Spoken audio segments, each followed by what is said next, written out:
Hey, shalom to the hopeful elect. First and foremost, I'd like to give all honor, praises, and glory to Yahawah, Bahasham, Yahawashi, Bahasham, Rachakodash. Double honors to the apostles, bishops, and elders of Great Millstone who teach the truth and rule well. This is the brother Yatabia wa Allah coming back from the GMS SF Bay Area camp. And I just got a quick lesson today. All right, Lord's will is edifying. But going into the topic of how Yahawah Bashim Yahawashi sets up nations, all right, sets up kingdoms. All right, and ultimately, the kingdom to come is the kingdom of Yasharallah. Okay, with Yahawashi and the elect being the first fruits. All right, but I'm going to start with this. This is Wisdom of Solomon, chapter 6, in verse 1, and it says, "Hear therefore, O ye kings, and understand. Learn ye that be judges of the ends of the earth. Give ear, you that rule the people, and glory in the multitude of nations. For power is given you of the Lord, and sovereignty from the highest, who shall try your works and search out your counsels." All right. The key word or the key phrase there is the power is given you of the Lord. All right. Now you have to understand, initially, hey, we were set up to be in this position. Okay. But look at what we did. We didn't take heed to the counsels of Yahawah Bashim Yahawashi. We didn't walk in his statutes and commandments. We didn't do what was commanded. Okay, ultimately, the Lord laid it out, how to rule the earth. Okay, he set up certain laws, statutes, and commandments to be the example.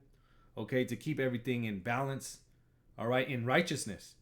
Now, when you deviate, what happens? It leads to sin. Okay, the transgression of the law is sin. All right, so us, having that fallen away, not taking heed to counsel, breaking the law, statutes, and commandments, no longer being that example, becoming like the heathen. What did the Lord do? He took us out of power. Okay, and he put us under the rulership of the other nations, the heathen. All right, and that's the balance of things. The Lord actually gave these heathen a chance to rule as well. But as we see, just like the other heathen nations, the other heathen kingdoms before, a heathen kingdom can't last. All right, and specifically Esau Edom's nation, or Esau Edom's kingdom. Okay, seeing how wicked it is. All right, it has to be taken out.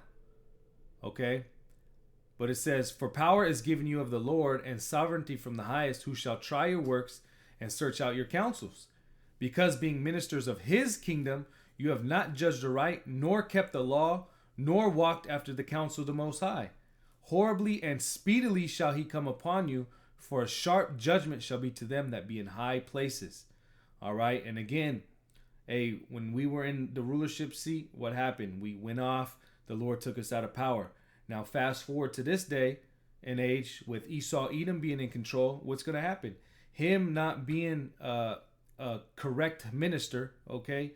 Him not judging aright, nor keeping the law, what's going to happen? The Lord is going to take this man out of power. And it says horribly and speedily. Okay, ultimately, this place over here in America is going to be destroyed with thermonuclear fire. All right, Esau Edom, he's going to go into change. He's going to go into chains. All right, those of them who are left. But this is what happens to a kingdom or a nation who doesn't rule right. Okay, now I'm gonna jump over here. This is Daniel 4:17. It says, "This matter is by the decree of the watchers, and the demand by the word of the holy ones, to the intent that the living may know that the Most High ruleth in the kingdom of men, and giveth it to whomsoever he will, and setteth up over it the basis of men." And this is exactly what Yahawah Bashim Yahawashi did. Again, showing you the power. All right, showing you that he's in ultimate control. Okay, the nation of Israel had a rulership in the time of King Solomon, peace. Okay, had all these other nations in being tributaries. All right, which is an inkling or an example for the kingdom to come. Okay, but what happened? He gave the kingdom away. It got broken up. You had the Syrians, the Persians, the Greeks, the Romans. All right. Now, all the way fast forward today, you have the modern day Romans, which is Esau Edom. Okay, which again he was the same nation back then. In the Roman Empire, who was in control. Okay, He's in control now. He's been given this rulership seat. All right? But we read in Wisdom of Solomon, those who have the control, if they don't go by the law, if they don't judge aright, what's going to happen? The Lord's going to take them out of power. Okay? But this is why we're seeing a change in rulership. Okay? What does it say in 2nd Ezra? I believe it's the sixth chapter, that the Lord, Jacob is the beginning of it that followeth. Okay? Jacob, meaning the kingdom of Yahawashi, which is the kingdom of Yasharallah, is coming right on the heels of Esau Edom's kingdom. But as we see right now, Esau Edom's kingdom is going down. Okay? This is the reason why they're called the basis of men. Well, ultimately, this was the weakest nation, if you will. Okay? The basis of all the heathens, going to show you the power of Yahawah. He set this man up to be over us. Okay? Over everyone really right now. All the other heathens as well. But primarily us. Okay? Which again shows you the power of Yahawah and how he can flip things and do things however he wants. Everything's according to his will. Alright? But Esau Edom, he is the basis of men. He's been given this rulership seat, if you will. But because of his lack of judgment, because of his wrong judgment, because of his wickedness, alright, he's going to be taken out of power. Okay? Real quick, Job 9:24, oldie but goodie. It says, the earth is given into the hand of the wicked. So when you hear about, the history and Alexander the Great conquering and, you have the American Empire, British Empire. All that was by way of Yahawah. These people, they were given this type of power to conquer because Yahawah let them. All right? Now, again, today's day and age, it says the earth is given into the hand of the wicked. And who is the wicked? Malachi, the 1st chapter, Esau Edom. It says he covered the faces of the judges thereof. If not, where and who is he? And that's part of the crimes that this man has done. All right, he's trying to erase our history. He's trying to put himself as the people, the true judges, which are the Israelites. That's why you have them small hats over there in the land right now. Okay, you have the small hats ruling the world, trying to declare our heritage when they have nothing to do with it. They're actually the number one enemy of us. Okay, but they know they know the power of what's to come. They know, when the Lord is dealing with a people, they get to thrive, so to speak. Okay, but ultimately, we're gonna thrive in the end. All right. And there's no amount of lies, whatever Esau Edom tells himself, whatever pride he has, he's not going to be able to upset prophecy. Okay? He's been found out. The scriptures say the heavens shall reveal his iniquity. We know exactly who this man is. Okay? But real quick, let me jump over here to Psalms 50. Because, this man is the devil. All right, this is another reason why he's going to be taken out of power. This is Psalms 50 and verse 16. It says, but unto the wicked the Most High saith, what hast thou to do to declare my statutes? Or that thou shouldest take my covenant in thy mouth? Here it is. You want to say you're the people. You want to say you're, even in this nation, you want to say you're a Bible-fearing nation. You want to say, God bless America. Okay? But what are you doing to declare the statutes? What are you doing to judge aright? Are you setting up the law, statutes, and commandments? Or are you going far left? You're setting up your own constitution. You're setting up your own law system, your own penal code. That's exactly what the wicked is doing. It says, or that thou shouldest take my covenant in thy mouth, seeing thou hatest instruction and castest my words behind thee. And this is what this man does. All right? First and foremost, this went to our people. Okay? Jake is rebellious, of course, but now who are we talking about? We're talking about Esau Edom. He has the power the power seat right now. Okay? He's been given that chance to rule, but seeing he hates instruction, casteth the words of Yahawah behind him. When thou sawest a thief, then thou consentest with him, and has been partaker with adulterers. Thou givest thy mouth to evil, and thy tongue frameth deceit. Okay, and this is why we call this man the devil. Well, the scriptures call him the devil, because he is the devil. He's a deceiver. Thou sittest and speakest against thy brother. Thou slanderest thy own mother's son. And this goes into how this man slanders us, okay? The true Israelites, the so-called Negroes, Latinos, and Native Americans, and all those who stem from Abraham, Isaac, and Jacob. All right? But he does that because he wants to stay in rulership. And when he slanders, okay, when he speaks against us and he causes us to do all these wicked things, he thinks that he can stay in this power seat. All right? But it says, these things hast thou done, and I kept silence. Thou thoughtest that I was altogether such as one as thyself, but I will reprove thee and set them in order before thine eyes. All right? And this is exactly what's going to happen. Hey, the Lord is going to set up us, okay? Starting with the Yahawashi and the elect, Lord's will, we're of that number. The whole kingdom of Yasharallah is going to be set up in place. Okay? This man's going to be taken out of power. But he had his chance. All right? Real quick, let me jump over here to Psalms, the 10th chapter. Because again, you wonder why this man is being revealed. Esau, Edom, Amalek, the top tribe of Esau. You're seeing a kingdom that's being, brought down. Okay, it's literally deteriorating before our eyes. It's first and foremost is by way of prophecy, and again, the Lord has given this man a chance. But seeing what does it say in Habakkuk, the 2nd chapter? Okay, which let me grab that and I'll jump back. All right, what does it say about this man? This man can't get right. Okay, Habakkuk 2 and 4, it says, behold, his soul which is lifted up is not upright in him, but the just shall live by faith. And the soul which is lifted up is talking about Esau, Edom. Okay, he's not right. He can't get right. He's been given a kingdom to rule in righteousness, but when you give something to the wicked, they can't repent. Okay, what it says, Esau sought repentance, okay, roughly paraphrasing, but wasn't able to. Okay, it says, yea, also because he transgresseth by wine, all right, his philosophies, he is a proud man, he's proud, he's in this, he's the pinnacle of society, all right, he's the pinnacle of evolution, okay, he's proud, he doesn't think anybody can take him out, all right. It says, neither keepeth at home. He's a conqueror. Who enlargeth his desires hell, and is as death, and cannot be satisfied, but gathereth unto him all nations, and heapeth unto him all people. And you have a prime example of that over here in America. Okay? His desires hell. All these elites want more and more and more.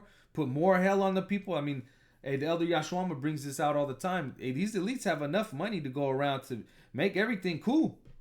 But here it is, their desire to covet and to just be fucking, hoarders, so to speak.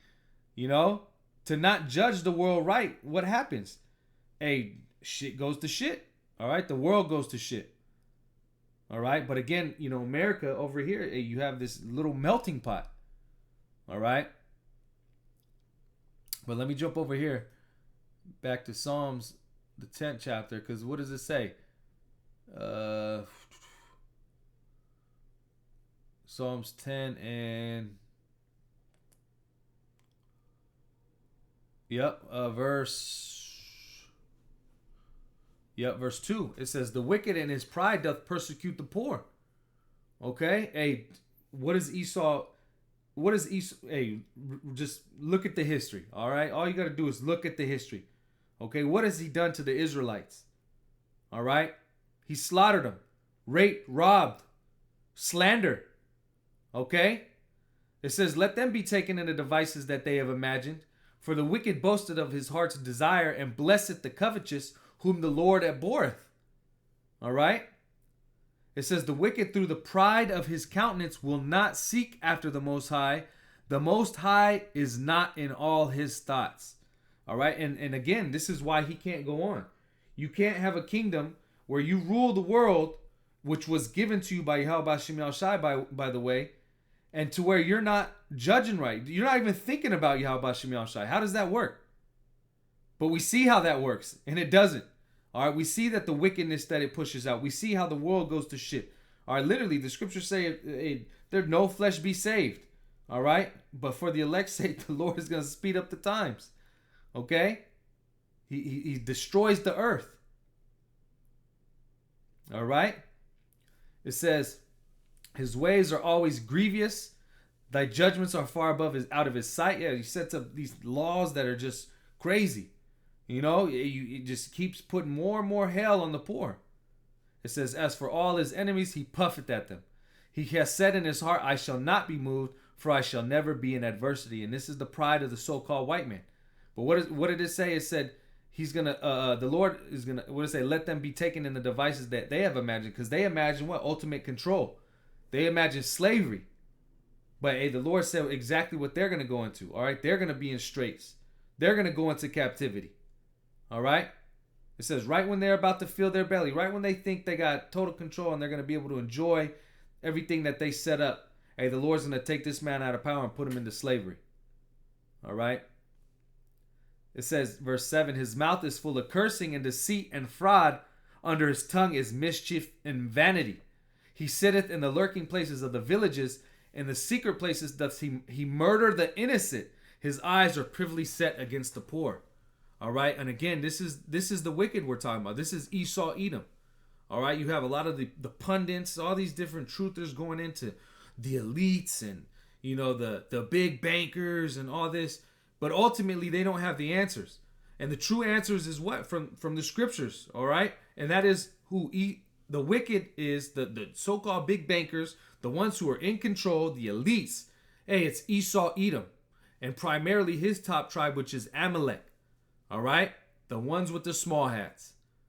Okay, the ones in the tunnels. All right, that's who it is. That the scriptures are literally describing this man, and again, it's describing why he can't be in power. Okay, I mean, he murders the innocent. You know, everything's being exposed, man. This man is being exposed to what he really is. Okay, and it's the wicked, and he's gonna be taken out of power. But I'm going to end off on this. This is Ecclesiastes 10 and verse 1. And it says, a wise judge will instruct his people, and the government of a prudent man is well ordered. And this is wise judges. Hey, they will instruct the people. Instruct the people in what? In righteousness. Okay? And a prudent man, all right, a wise man is well ordered. And how do we find that order? By way of the law, statutes, and commandments. Okay? As the judge of the people is himself, so are his officers. And what manner of man the ruler of the city is, such are all that they that dwell therein. And this is why you see a whole bunch of madness and psychopaths, okay, and just wicked people out there, because the one in control is a wicked man himself. All right, Esau, Edom. But because he's evil, everyone who's under him is evil as well. Okay, everyone who's following this man and the things that he does. Okay, it's all because he does wickedness. So what does the ones who follow him do? They're wicked. All right. But it says, an unwise king destroyeth his people, but through the prudence of them which are in authority, the city shall be inhabited. And again, this shows an unwise king. And the Lord is not going to let an unwise king stay in rulership. All right. Hey, this is his kingdom. Okay. We read it. Okay, he's the one that sets up the ministers of his kingdom. All right, it's his will on earth as it is above. Okay, but it says, this is the point, verse 4, the power of the earth is in the hand of the Lord, and in due time he will set over it one that is profitable. Okay, so again, Yahawashi rules in this kingdom. Okay, he's the one that sets up the kings.